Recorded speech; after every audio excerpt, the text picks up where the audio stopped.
My nickname until not so long ago was Pancake because my face was so big. As my hairline began to recede, it made my face look even bigger. And let's just say, when the canvas is big, the features inside look less defined. When you got a big face, you just look less attractive. Fast forward to now, my face has less fat, it looks more defined and therefore more attractive than before. So in this video, I'm going to share with you exactly how you can do that as well. Let's get into it.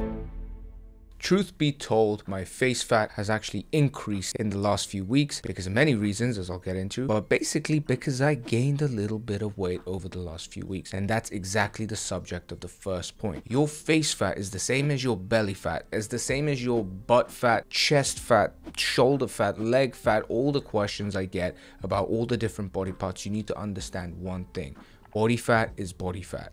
How do you get rid of face fat? You reduce body fat. How do you get rid of chest fat? You reduce body fat. How do you get rid of leg fat, lower calf fat, behind the arm fat? You get rid of body fat. By getting rid, I don't mean get rid of all the body fat, because fat's actually very healthy for you. You need the fat in your body to have healthy testosterone, to have a sex drive and libido. It's actually very, very necessary to hold fat. But as long as you get to a lower body fat percentage, you won't be complaining about face fat, belly fat, or anything like that. So that's the first thing you have to understand. And you cannot do spot reduction. You cannot do exercises that just target the belly fat, exercises that just target the face fat, and don't believe what any of these random influencers tell you. The only way to get rid of face fat is to reduce body fat. It's just genetically the last place that your body decides to lose fat. Next point, the most effective / underrated fat loss strategy of all time is walking. Not cardio, not running, not boxing, not climbing, not none of that stuff. If you actually listen to me and you prioritize walking, not just like, oh, I heard this before, I'm gonna walk a bit, but you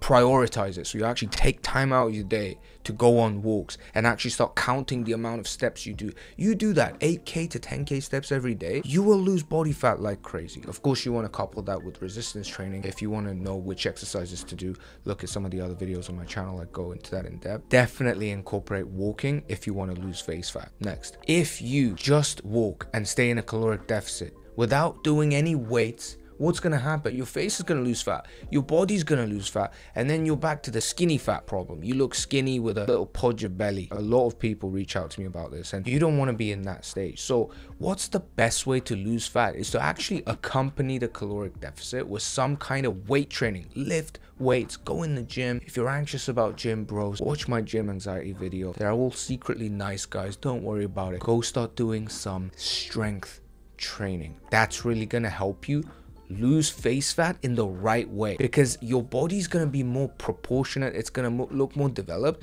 so by proportion your face will look smaller. It's like a visual illusion. If your body is wider, like your shoulders are wider and you got the V-taper and you got like a slightly shorter haircut, which I'll get onto, like your face just will look a bit smaller. And that's the effect of curating what's around your face, all that so that it can look like you have less face fat, plus the fact that lifting weights will actually burn calories in a very effective way that will help you lose fat as well. Next, who's been there before? You know, you come back from a night out, you have a bunch of kebabs, you've ordered some takeaway food, some Chinese food, or even better than all of those, you have some Korean instant ramen, the hot soup, put an egg in it, it's just so delicious. You have it, and then you put rice in it, you have that.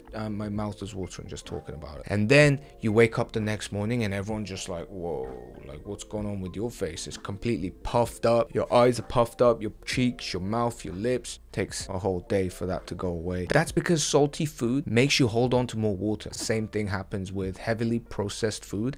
Your body spends the sleep time digesting all that processed crap. It's like, what is this stuff you're feeding me? I don't know how to digest it. And it's figuring that out instead of letting you rest. And if you know that sleep is actually very important for fat loss as well, because that's when we actually lose a lot of the fat, then getting good sleep is important. So it's a very good idea to not eat food very close to bedtime and not have salty processed food close to bedtime, because that's going to mess up your sleep and make your face puffy. Next, when I used to have like super long hair, like I had this Steve Aoki hair, I would do it in a man bun or whatever, but just generally there was too much volume, and that coupled with high body fat percentage just made my face look big. So if you get a haircut, like I haven't nailed it now because this side has grown a lot, but if you get a haircut where the sides are short and you have a little bit of volume on top and you get to lower body fat, you kind of create this like oval shape, which is the ideal facial shape that you want to go for, especially if you want like glasses and hats to fit well. Because back in the day when I used to have this like round ass pancake face, I'd put on hats and it wouldn't look good, and I'd put on shades and it wouldn't look good,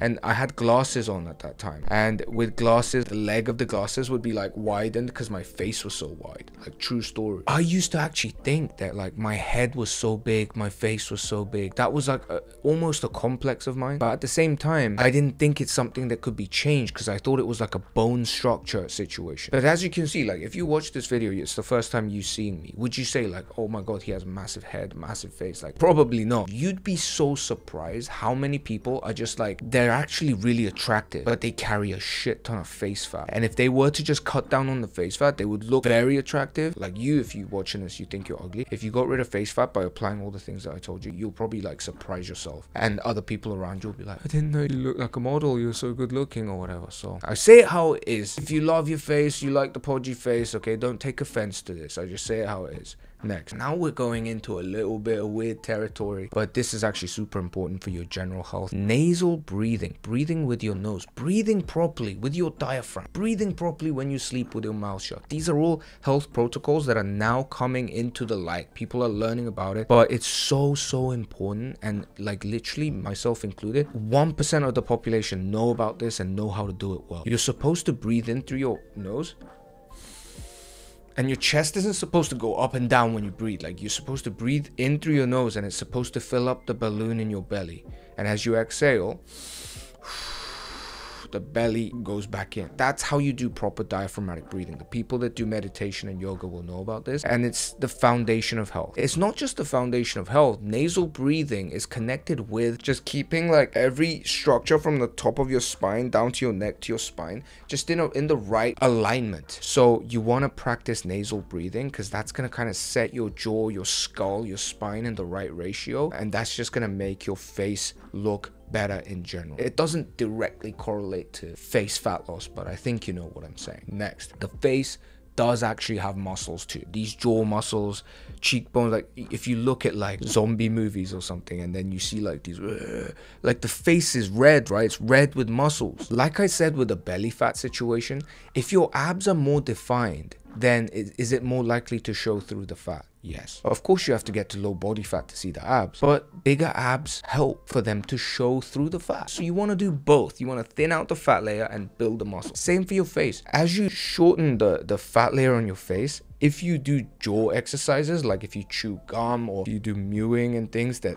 accentuate and like do reps on your jaw, and a lot of models actually recommend this, chewing gum to get a more defined jawline. That's obviously going to help because the face does have muscles. Having said that, the facial muscle exercises is like maybe 10% compared to 90% of the other things that I talked about that you must get right, which leads on to the last point. How do you actually get lower body fat? Now, I've made countless videos on, you know, the smartest way to 10% body fat, and I go really dissect into the strategy, so you can go check that out after this video. But for now, I'll just give you one thing. You just need to stay in a caloric deficit, which means you need to use more calories than you eat. Right now, I'm going to ask you a question. Do you know your maintenance calories? I reckon about 10% of the people watching this will know what their maintenance calories is. It just means the number of calories you eat on average to sustain your current weight. About 10% of you will know it, and about 1% of you will know it quite specifically.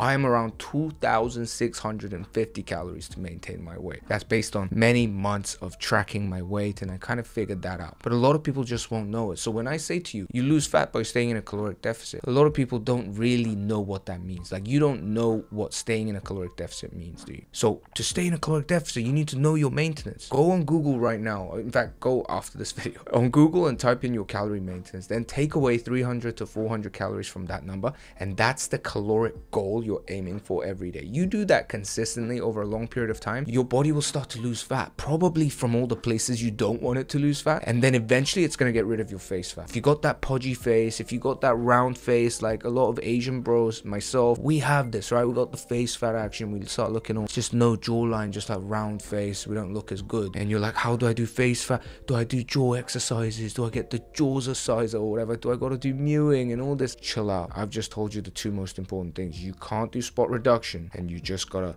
wait until your body eventually takes the fat from your face. Understanding how to actually get to low body fat percentage is really important. It's not the same as losing weight. Losing weight is just the number on the scale going down. Your body fat percentage going down is a ratio of fat to muscle going down. That is more intricate. You need to understand a lot of different strategies, tactics, and mindsets, and that's exactly what I go on to in this video called the smartest way to 10% body fat. So if you haven't seen that, go check that out right now. See you in the next video.